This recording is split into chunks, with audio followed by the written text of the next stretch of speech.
어떤 사람은 이르되 이 말쟁이가 무슨 말을 하느냐 하고 어떤 사람은 이르되 이방 신대를 전하는 사람인가 보다 하니 이는 바울이 예수와 부활을 전하기 때문이로라.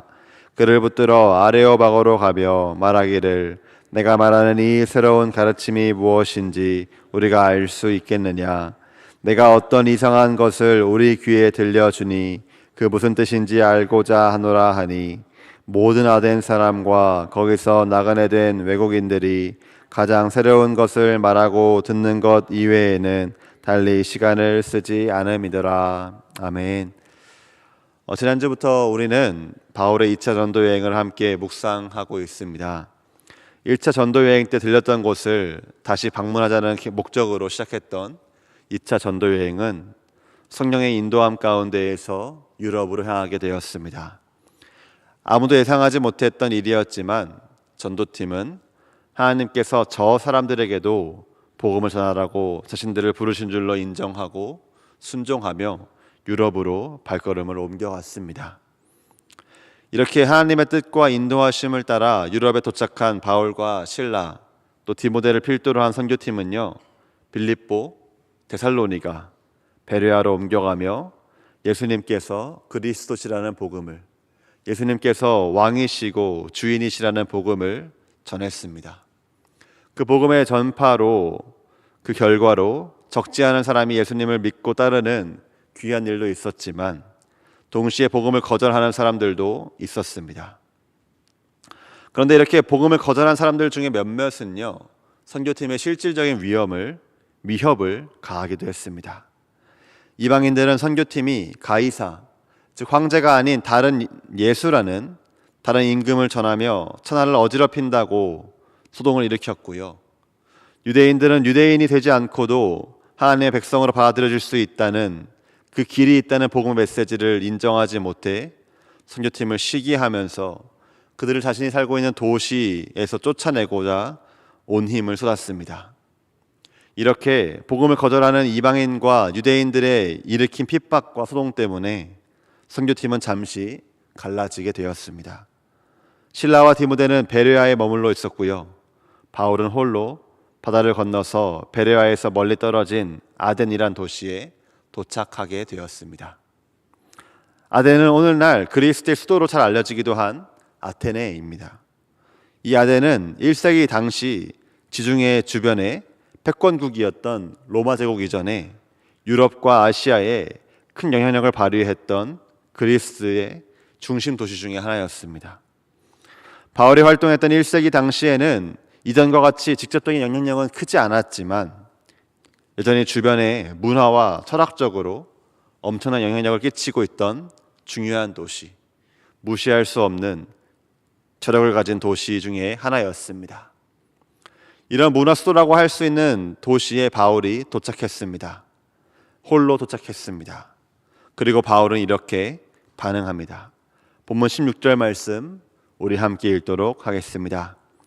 바울이 아덴에서 그들을 기다리다가 그 성에 우상이 가득한 것을 보고 마음에 격분하여. 당시 바울은요, 계속되는 복음을 향한 거절 때문에 충분히 의기소침할 수 있는 상황이었습니다. 아니면 팀원과 떨어지게 되었으니 이참에 팀이 합류하기 전까지 잠깐 휴식을 취하겠다는 합리적인 결정을 내릴 수도 있었습니다. 그것도 아니면 당시 세상을 움직이는 철학의 중심지에 있다는 사실에 압도당할 수도 있었습니다. 하지만 바울이 보인 반응은요, 이런 위축된 모습과는 정반대였습니다. 대신 바울은 격분, 즉 몹시 분노하였습니다. 여기서 우리가 놓치지 말아야 할 부분이 있는데요, 바로 바울이 무엇 때문에 격분했는지, 또 무엇이 바울을 격분하게 만들었는지입니다. 지금 바울은요, 이 전도 여행이 자신의 마음대로 풀리지 않아 그 답답한 마음에 아무런 이유나 특정한 대상 없이 무작정 화를 낸 것이 아닙니다. 또는 자신을 이렇게 정처 없이 이끄시는 하나님께 실망했다며 분노를 표현한 것도 아니었습니다. 마음이 격분했다라고 번역된 이 구절은요, 성경에 기록된 원어 그대로 번역한다면 바울 속에 있는 그의 영이 분노로 타오르고 있었다라는 말이 됩니다. 그의 속에 있는 영이 분노로 타올랐기 때문에 바울 안에 있는 영이 분노했고 바울은 그 영을 따라 함께 분노했다는 것입니다.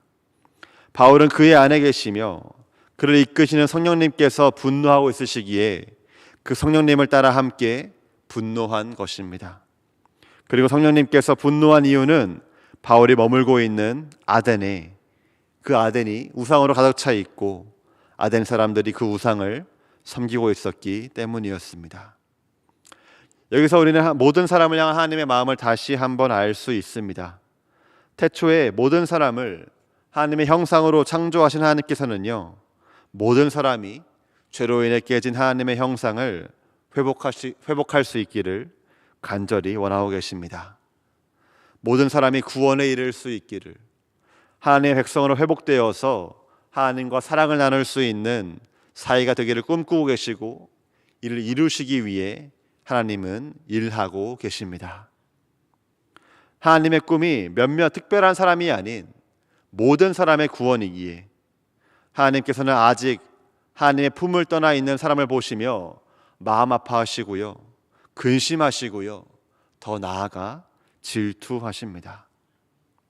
하나님이 아닌 다른 것을 사랑하고 주인 삼고 섬기고 따르며 갈망하는 사람들을 보시며 안타까워하시고요, 그 안타까워하시는 것을 넘어서서 거기서 멈추지 않고 그 잘못된 사랑과 섬김의 방향이 다시 하나님을 향할 수 있도록, 다시 올바른 방향을 가리킬 수 있도록 하나님께서는 오늘도 일하고 계십니다. 바울은 성령님을 통해 그 하나님의 안타까워하고 애통하시는 마음을, 분노하시고 질투하시기까지 사랑하시는 그 깊은 마음을 느꼈습니다.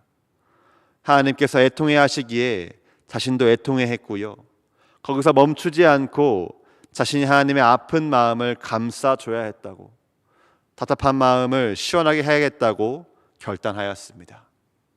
아덴 사람들이 우상에서 돌이켜 하나님을 향할 수 있도록 이끄는 도구와 통로로 자신이 쓰임받겠노라고 굳은 결심을 내린 것이었습니다.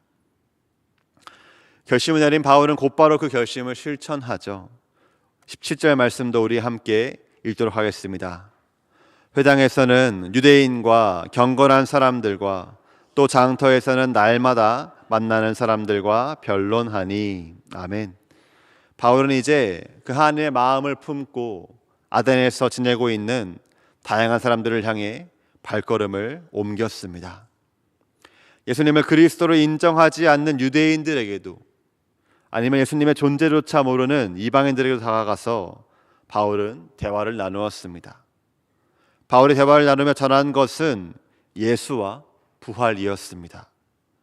하나님께서 세상을 사랑하셔서 하나뿐인 아들 예수님을 보내셨고, 부활하신 예수님께서 첫 열매 되셔서 예수님을 믿는 하나님의 자녀들에게 영원한 생명을 값없이 주신다는 그 사실을 바울은 전했습니다. 그런데 바울의 이런 열정적인 다가감과 대화는요, 유대인과 이방인들의 회심으로 이어지지 않습니다. 바울이 복음을 전하는 즉시 수많은 사람들이 눈물을 흘리며 회개하며 예수님을 그리스도로 인정하는 일은 일어나지 않습니다. 오히려 아덴 사람들은요, 18절의 표현처럼 바울을 말쟁이라며 무시하고 조롱했습니다. 바울은 자신들이 익숙한 철학과 상식에 도무지 맞지 않는 소리나 늘어놓는 어리석은 사람으로, 여기저기서 주워들은 말을 떠벌리는 별볼일 없는 사람 정도로 여겼습니다. 그런데 바울은 그 모든 조롱과 비웃음 가운데도 개의치 않고 계속해서 변론과 쟁론을 이어나갑니다. 21절의 표현대로 아덴 사람들이 새로운 것을 말하고 듣는 것에 관심과 시간을 아낌없이 쏟는 것을 사실을 알았기에 그들이 흥미를 가질 수 있을 때까지 포기하지 않고 계속해서 다가갔습니다. 바울의 그 꾸준하고 열정 있는 모습에 아덴 사람들은 특별함을 느끼고요, 그를 붙들어 아레오바고라는 당시 종교와 철학을 논하는 곳으로 그를 초대합니다. 마침내 많은 사람 앞에서 복음을 전할 기회를 얻은 바울이 무슨 말을 했는지는 내일 새벽에 조금 더 자세하게 살펴볼 것입니다.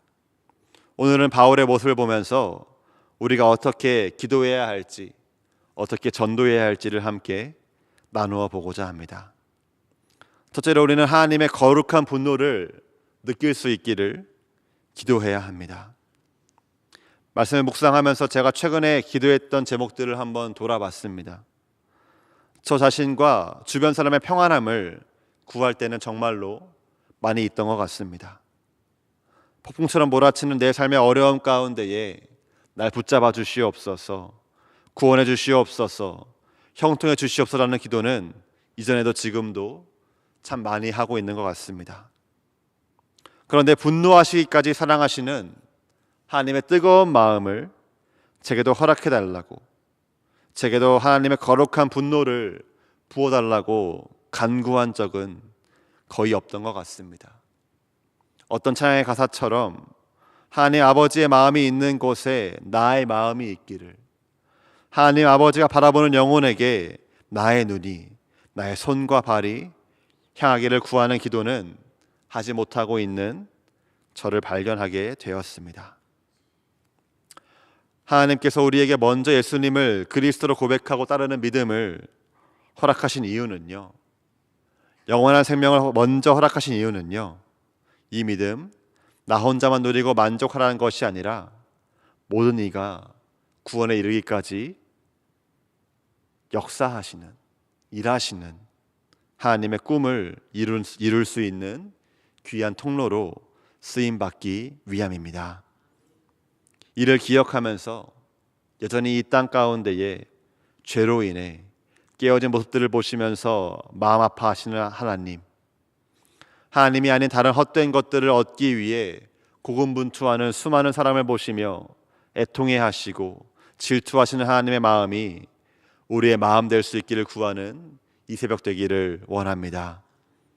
그래서 하나님께서 그러신 것처럼 나의 가족이, 나의 이웃이 아직 예수님을 모른다는 사실에 격분해할 수 있고 애통해할 수 있는 우리가 될 수 있기를 소망합니다.